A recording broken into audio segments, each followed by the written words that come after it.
Vegan does not mean healthy. Gluten-free does not mean healthy at all. At the end of the day, what you're looking for is whole foods.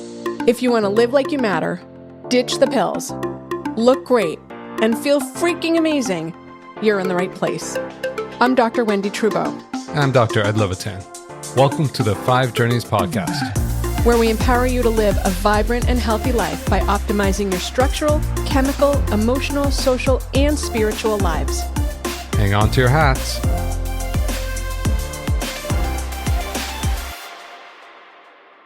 Welcome back to the 5 Journeys podcast, Live Like You Matter. Today, our guest is Nicolette Richer. She is a regenerative medicine educator, entrepreneur, author, doctoral student, and speaker turned endurance athlete. Did I mention she's wicked cool? She's a savvy wellness facilitator and a renowned environmental and sustainability expert with an insatiable desire to research and educate.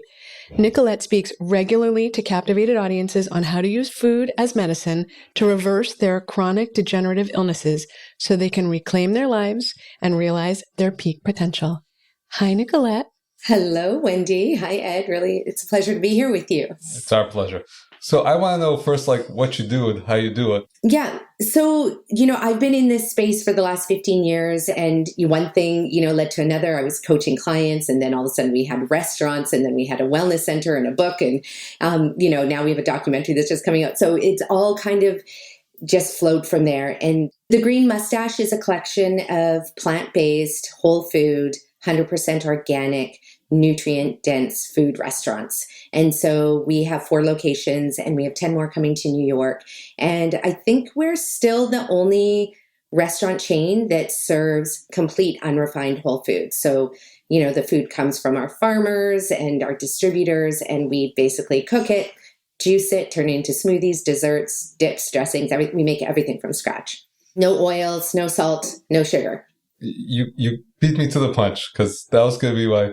Because one of the challenges, and that's why I'm so excited about this conversation, is going out to restaurants, no matter how good restaurants claim to be, usually the oil is inferior.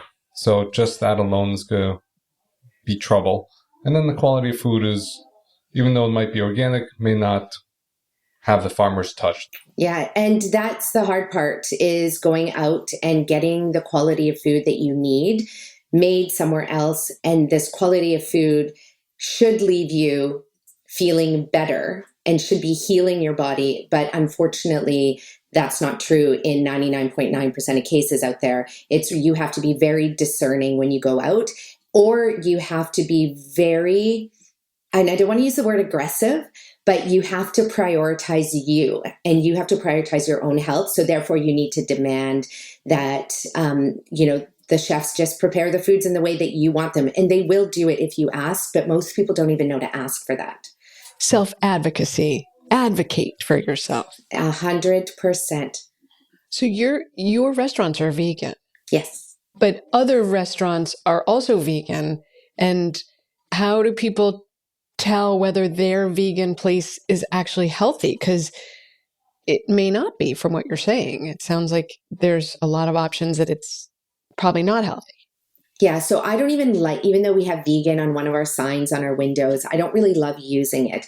If anything, I would call ourselves the nutritarian restaurant. We're nutritarians. We're all about maximum amount of nutrients and minimum amount of toxicity, chemicals, refined ingredients, all of that.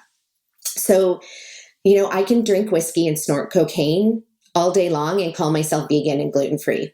Okay. Those are they're pure forms, forms of drugs. It's whole food. You should really chew the coca leaves, not snort the cocaine. It's better for you. I had coca tea in Peru. Yeah. Actually, from the leaves. I'm going to Google that. So I can also eat in a bakery every single day, muffins, donuts, I could eat all of that food, pastries, everything. And it can be vegan and gluten-free as well. And I will create an autoimmune disorder. I will create a disease. I potentially give myself heart disease by doing that if I were to consume those ingredients, even though they're gluten-free and vegan. So people, again, need to be discerning about those labels. Vegan does not mean healthy. Gluten-free does not mean healthy at all. at the end of the day, what you're looking for is whole foods. So you can have fruit roll-ups, right? Fruit roll-ups only contains fruit, but it's not a whole food. The water has come out of it. A lot of the nutrients have been lost in that dehydration process. The skin has been taken off, and that's where the maximum amount of nutrients are actually contained, right underneath the surface of the skin. So fruit roll-up is not food. You could also have an applesauce, right? So let's take it up a notch, a little bit better. Applesauce. Applesauce is still a very highly processed, refined food. It's been overly cooked, and then again, preservatives added. And even if the preservatives aren't added, it's still not the whole food. It's not the same as eating the apple. So at the end of the day, call yourself what you want to call yourself: vegan, gluten-free, vegetarian, whatever. At the end of the day, just go for the whole foods and be the whole food vegan, be the whole food gluten-free, consumer. And that's what you are going for, because that is what's going to keep you free of disease until you're 110. So what do people have to ask? How should they be advocating? What do they need to know? Because I think most people really look for taste and maybe the organic. If it says organic, then they just trust everything's organic, and that they leave it at that. So what do people have to watch out for when they eat out? Yeah. So when you go out to eat, organic is vitally important because of the fact that you do need to have clean, real food that's not sprayed in pesticides, herbicides, insecticides. So that should be a priority. Now, when you go out to eat, it's hard to get restaurants that, like ours, that just use 100% organic ingredients 100% of the time. So you need to do your research. So you're going to research. Some people, you might have to go out of your way to go to a restaurant. So you find a place and maybe the food's organic or not. Great. The second step is you want to make sure that the restaurant doesn't use refined, processed ingredients. So for example, everybody raves about this one restaurant, I won't mention it, in Canada, and they were like, Nikki, you're going to love it. So then I get there, and for example, I'd order, the vegan cheesecake, or I'd, want to have an amazing sandwich, or I'd want to have, a delicious Buddha bowl, or, like a big vegetable bowl, smothered in oils, sugars, and sodium. Okay. And we have to really get clear on the definition of salts. So I like to say sodium instead of potassium or magnesium, phosphorus, all of that. So tons of sodium. So if you can go to a restaurant and you see that the food is just smothered in that, then you might not want to opt in for that unless the chef is willing to actually not add the excess sodium, not add the refined oil, not add the refined salt. These three things are what is contributing to the demise of our entire system. Your cells do not thrive on that. They actually get quite sick when you consume those refined products. So those are the three things you absolutely need to look for. Now, every chef is trained in using those three ingredients to flavor their food. So this is the challenge. So you really need to just really do your research and find the restaurants that are minimizing those ingredients or that are willing to leave them out. I used to be the person, I would say, before I learned all about this, when I'd eat out, I would never return a meal if it was bad. Now I'll call the restaurant in advance and I'll tell the chef, hey, listen, I can't eat anything at your beautiful restaurant, but I want to go there with my friends or my family. So could you make me a meal that doesn't have any refined oil, salt, and sugar? And sometimes they're like, we don't make substitutions. I'm like, well, I'm going to bring you a lot of business. And if I come to your restaurant and eat anything like that, I might drop dead from it. And I know this seems extreme. I like that. That makes them wake up. I eventually would drop dead, right? Maybe it would take me 20 years to develop, like if I ate there every day, to develop a chronic disease from like eating that food. But so it's partially true, but it's because I put my health first. And so it's beautiful. I can go to like fine dining French cuisine and the chefs will make the most beautiful food for me. They already have all the ingredients. The beets are already cooked, but they just don't have to sprinkle the salt and toss it in the oil. So they'll just put it on my plate. And usually they whip up an amazing dip or something like that, like blending together some herbs and vinegar and then drizzle that on the beets. And then I'll get a beautiful, baked cauliflower and on a bed of greens. And then I'll get, some quinoa and rice and potatoes and like all the local seasonal vegetables. So I can still eat there. They have all the ingredients, but I'm just going to catch them before they destroy the quality of the food. That's a lot, because salt is the flavor, oil makes it Filling. and then sugar. I mean, everybody's addicted to sugar, so Yeah, and now it's time we turn those addictions around, and you can do it. So when my clients do the therapy that I teach, that's all 100% organic, plant-based, whole food, eaten in abundance, huge diversity, 350,000 plant species that they are allowed to consume. So it's not a minimalism diet. It's not a limitation diet. It's nothing like that. It's literally a lifestyle of abundance. And when they cut out those three ingredients, and including the dairy and including the animal products, because that is not going to allow you to regenerate your body and reverse your chronic disease. So when you cut those things out in 3 weeks, your taste buds are completely regrown. It's amazing. They come back to life. The brain connections are like alive. And so when you go to eat a tomato or a carrot or even romaine lettuce or, any of the abundance of vegetables and fruits and grains out there, all of a sudden you can taste like 10 different flavors of sweetness, and you can taste all these different levels of salts, even though you never added those into there. You'll taste an avocado and you'll actually be able to sense the actual fat in the avocado. Your taste buds come alive. It's amazing. I would say for myself, last April, I essentially said, okay, if it comes from a package, I've been for many years, like mostly no sugar, and I've been gluten-free for 16 years, but I'll have gluten-free products here or there. So my son loves those little rice crackers. They're just rice, salt, and water, and he loves them. And so he'll always have a package in front of him, and I would walk by and grab a handful, then walk by again, grab another handful. And what I recognized is I had not just gotten off what works for me, but I had basically dived headfirst down the greased slide of eating too many processed things.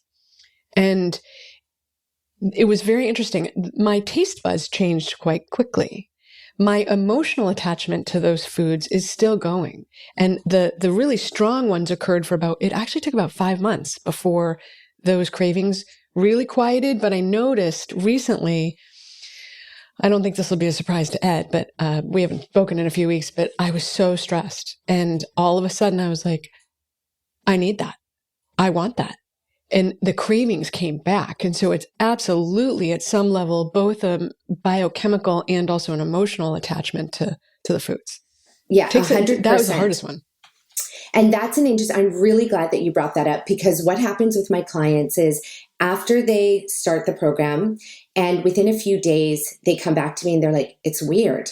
I'm not craving a bag of chips, and I'm not craving junk food, and I'm not craving, a burger and fries or whatever food, or even healthy food that's been covered in salt, oil, and sugar, refined ingredients. And so what happens, and this is my theory about this, because obviously we'll need to do some clinical trials to test this one out, but in our society where our food is so highly processed, denatured, it's not nutrient dense, it's filled with so many fillers and preservatives, your brain is constantly looking for food. It's constantly looking to calm the nervous system. It's constantly looking for comfort. So in the sense of like going back to those, socially acceptable foods, those comfort foods. So then what happens is you can't fight your brain. You're not going to win. Your brain will reach for the bag of chips, those, beautiful seaweed crackers or whatever else. But my clients, that doesn't happen to them. And you said it took about 5 months. So when your body is saturated with nutrients at the maximum level, okay, so where you're literally peeing out all those water soluble, vitamins because you've consumed so many nutrients, all of a sudden your brain is able to calm down and stop looking for food. And it stops looking for it for all reasons. It doesn't need the comfort anymore. It doesn't need the nutrients anymore. And so they're so shocked that all their cravings completely disappear. And of course, their taste buds have come alive. So they're willing to eat, an apple for dessert because they can taste the 90 different flavors in there.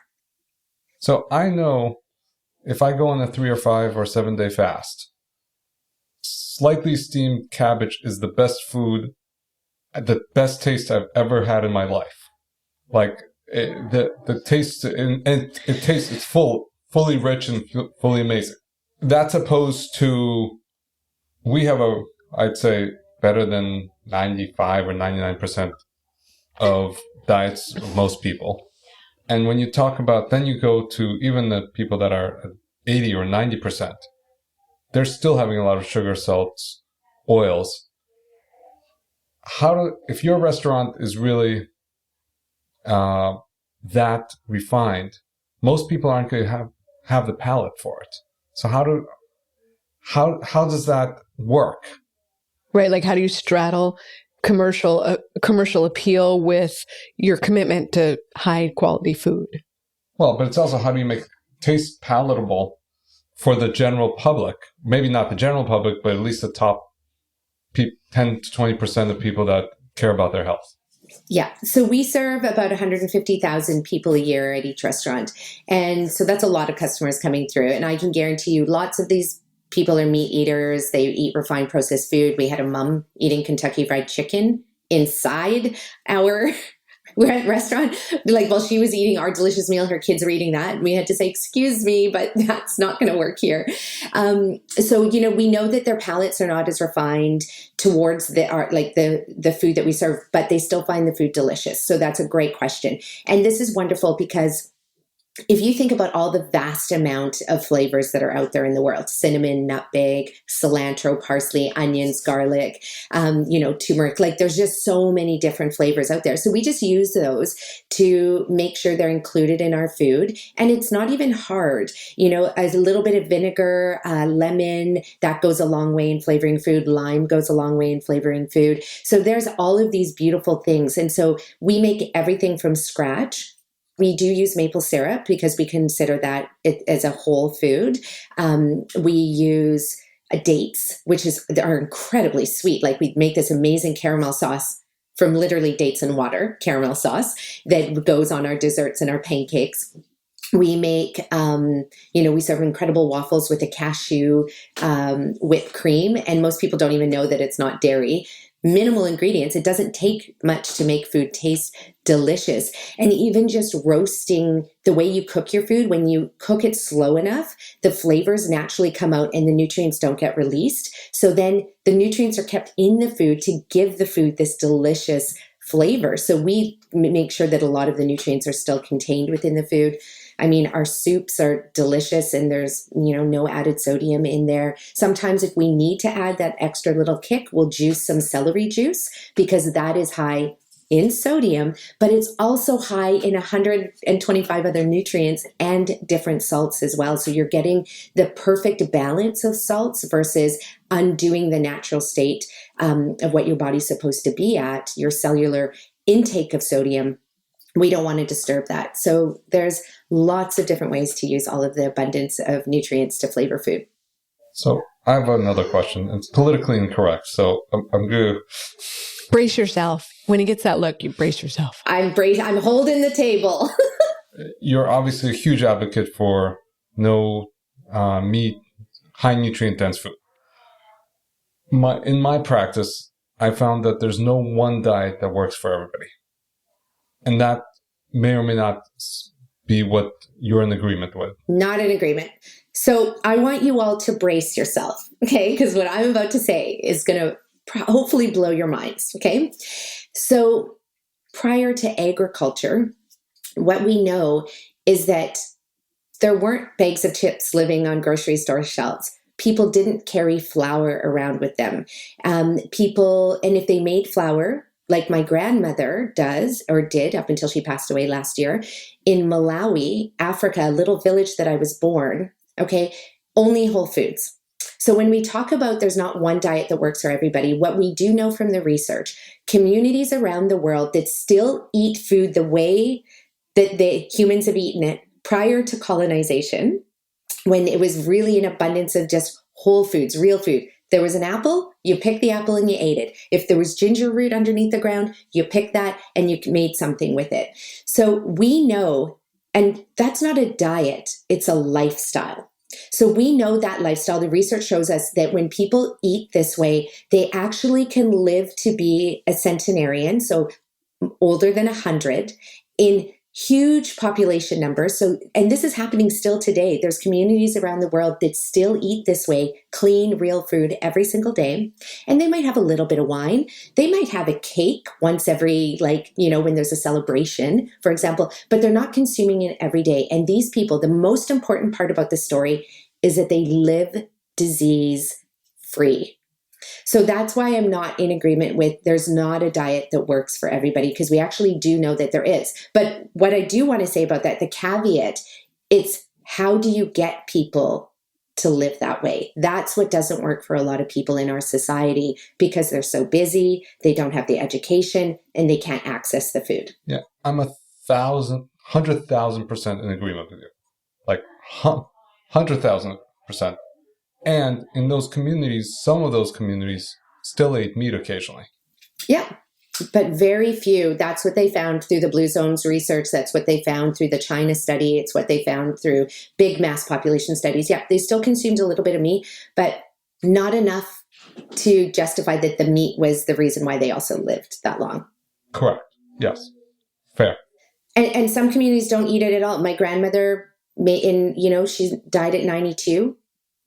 Chronic disease free. She maybe ate meat, 4 times a year when there was a funeral or when there was cause for a big village, gathering. And if they did eat meat, this is the other difference. It's the volume of meat and animal products that are consumed. She would share a chicken with 70 people. So the chicken, would be butchered and it would be cleaned. And then it would really just be flavoring or garnish to the meal. It wasn't eating 2 barbecue chicken breasts smothered in barbecue sauce, not like that. Yeah. And the quality of food, they will be wild animals eating Right. wild foods, etc. It would be a very different quality than even our grass-fed beef. It would be very different. Yeah. So what else should we know? I'm not sure I can cope with anymore. Okay. So one thing you should know is, I'm running and biking across Canada next year. I did the run bike ride across British Columbia. It's a huge province.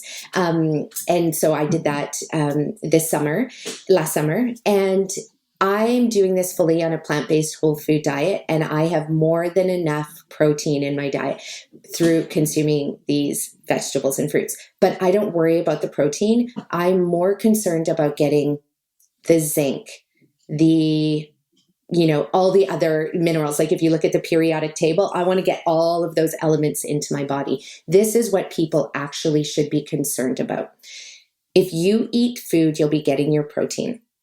If you eat whole foods, you'll be getting the right amount of fats. If you eat whole foods, you'll be getting all the good, healthy sugars, whole food sugars that you need. So I want people to stop talking about macronutrients, and you need to start thinking about the micronutrients. This is the difference between you dying with heart disease, diabetes, autoimmune disorders. And it's the difference between you living medication free and having tons of energy. Because at the end of the day, these micronutrients are what fuel your mitochondria and actually build energy. And the number one thing everybody wants on the planet is energy. Because that energy liberates you from mental health disease. That energy in your body liberates you, and so that you can shed weight easily. That energy detoxifies you. It builds strong muscles. It allows you to do every single thing that you want to do in your life. So that's the shift that we need to be making in our life right now.